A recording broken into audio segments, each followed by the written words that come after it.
Hey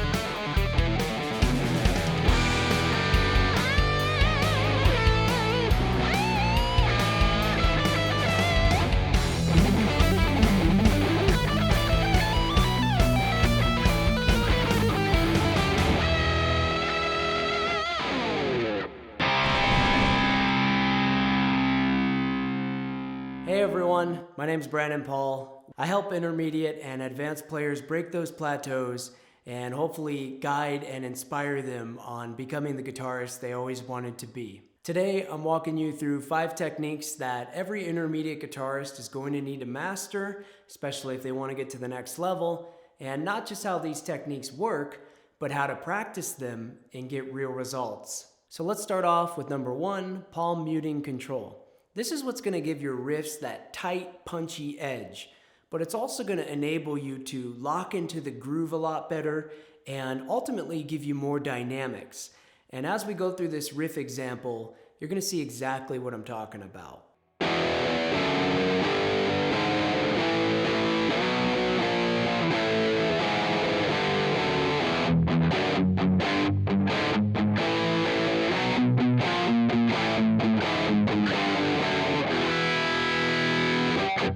So foundationally, as a reminder, when you're palm muting, always make sure that your palm is at the very, very back of the bridge. If you go up any further on the strings, you're going to choke the notes, and you're not going to hear anything really. And if you go too far back on the bridge, you're just getting no effect at all. And a surefire way to kind of make sure you're doing this right immediately is to just chug along on the low 6th string and move that palm accordingly, and you'll see where the sweet spot is.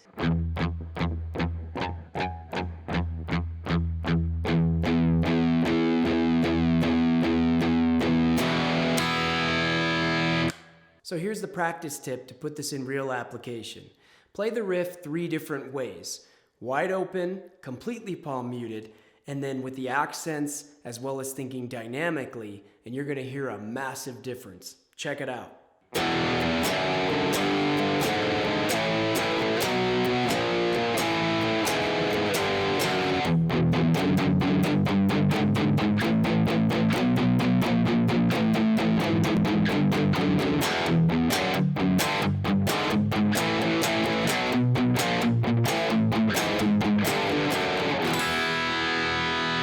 When you nail palm muting control, your riffs hit so much harder and you sound way more pro. Number 2, controlled vibrato. Your vibrato is your voice. It's what kind of makes these notes sing and not just speak. And what's also interesting is that no 2 vibratos are the same. It's kind of like DNA. Everyone has their own unique imprint. There's 2 ways to approach this. One is by putting the stability and strength in your fingers.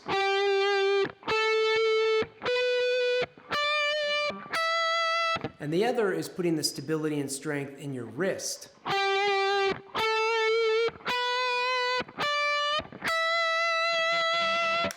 If you think about the physics of how this kind of works, imagine using your fingers to bend and vibrato, and then imagine your thumb over and doing the bending and vibrato. There's so much more stability coming from the wrist. The next thing to start honing in on is the width and the speed of your vibrato. If you're approaching your vibrato every time like this, I invite you to try and tighten that up. Try to kind of keep your vibrato more in a box until you get a much more confident approach to it.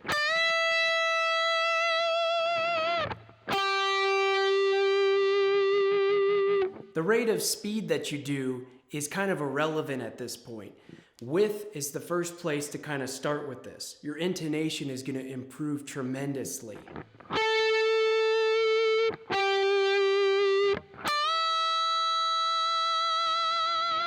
Now that leads us to speed of vibrato. For me personally, vibrato, as we established, is very much so like a voice, and singers add vibrato really, really well, or at least great singers do. What I've noticed is that sometimes on certain phrases, vocal phrases, there's a slow vibrato. and other times there's a faster one or a more intense one.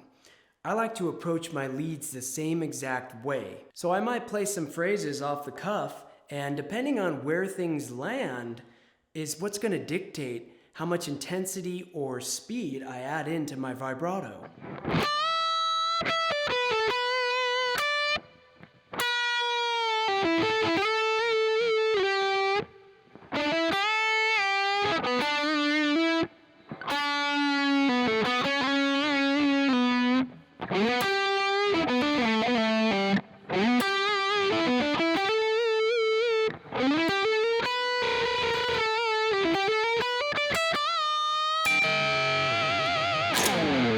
So here's your practice tip. Ensure that when you're doing vibrato, everything's coming from the wrist. From there, try to tame the width of your vibrato, at least for these stages, until you get a strong handle on it and you can go wider with confidence. Then experiment with varying degrees of speed with your vibrato in your lines. This is going to lead us to number 3, bending with precision. So we've all done this before, where we've played a really cool lick or a good phrase, and then we go to do a bend and it's out of tune, and unfortunately that kind of just ruined the technique or the phrase that we worked hard on. And what's worse beyond that is a lot of players aren't actually even aware that they're bending out of tune. So we're going to solve that right now. So here's a couple phrases that are out of tune, and then I'm going to try and repeat some of those by putting them in tune.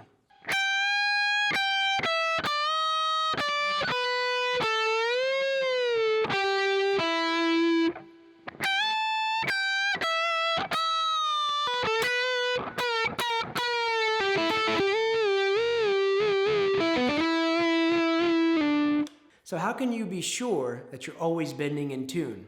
Let's dive into this. First things first, like I said, what I like to do is make sure everything's coming from the wrist. This is the foundation, and the thumb is over the neck or slightly over, which is producing that. And without that,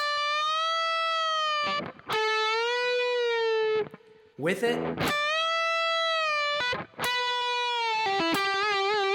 now from there we want that accuracy. So what I recommend you do is play the pitch that you want to achieve. Let's say we're going to the root of E here, and we're going from D. You're going up a whole step.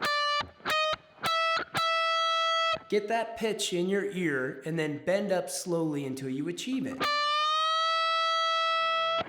And keep doing that until you get there quicker and quicker.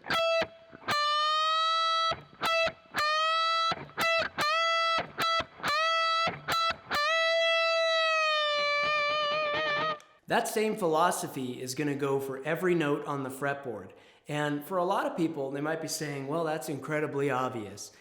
That may be true, but if you haven't really audited yourself and you haven't really listened back now for that intonation, you might be surprised at the improvements that can be made in that department. So here's a brief series of how you can practice this.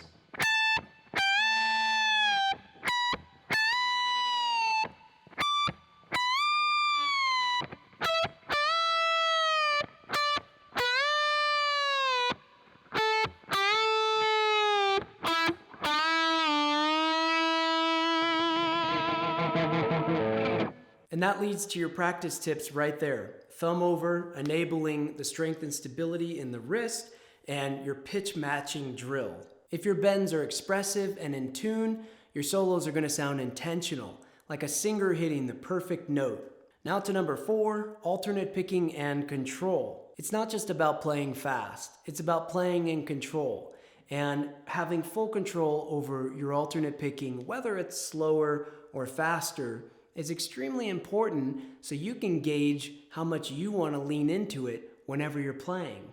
So a great exercise that I like to have my students do, and I often do this when I'm warming up on the guitar, is going through your 5 minor pentatonic positions and connecting each shape. You can consider this pentatonic with slides, however you want to look at it, but we're basically seamlessly flowing up and down the neck through our 5 positions with the alternate picking.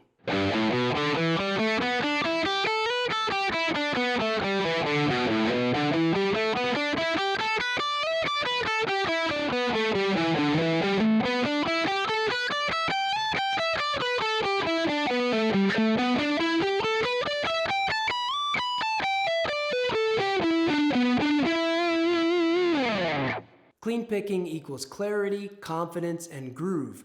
Don't chase speed, chase control. Let's finish off strong now with number 5, locking in on your rhythm. This one separates the decent players from the pros, being able to lock in with the drummer, lean back, and let the groove breathe. I'm gonna go ahead and demonstrate this for you, as it's gonna be the easiest way for you to hear and feel the difference of being locked in and in the groove. I'm gonna take that same riff we worked on earlier, and the first time around to the drums, I'm gonna stay in time, but I'm more or less just gonna kind of be there, maybe on top of the beat, not really conscious of where I'm at. And then the second half of it, I'm gonna lock in, lean back, and you're gonna immediately feel the difference.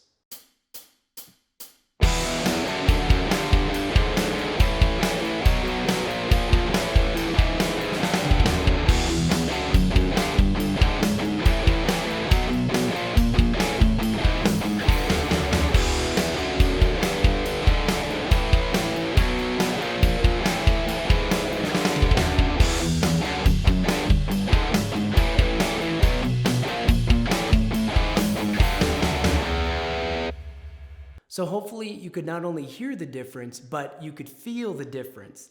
The impact that this has on the music is profound. So the big question, how do we get there? Well, it starts by not rushing. You want to be able to really lean back, keep kind of reining things in. It's not just about hitting notes or being in time. This is about intentionally placing yourself in the groove and locking in. This is the difference between making something feel really good and not. So this leads us to our practice tip for this, and that's gonna be record and practice to drum tracks. Listen back closely and really try and count and see how this feels. Am I ahead? Am I behind? Am I right on top of the beat? You'll start to understand that more. So these 5 rock techniques that we've gone over in this episode are truly essential for you as a player.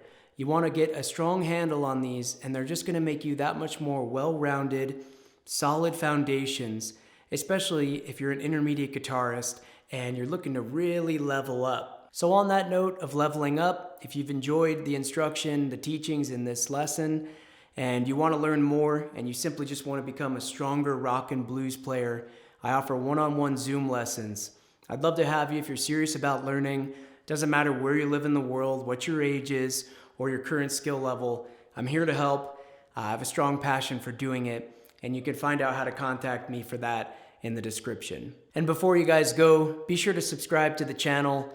I really appreciate all the love and support.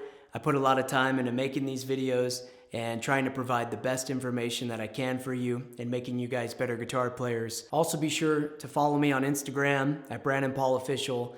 Drop a line, say hello sometime. I'd love to have a conversation with you. I look forward to seeing you guys in episode 2 of Real Rock Guitar Mastery. Love ya.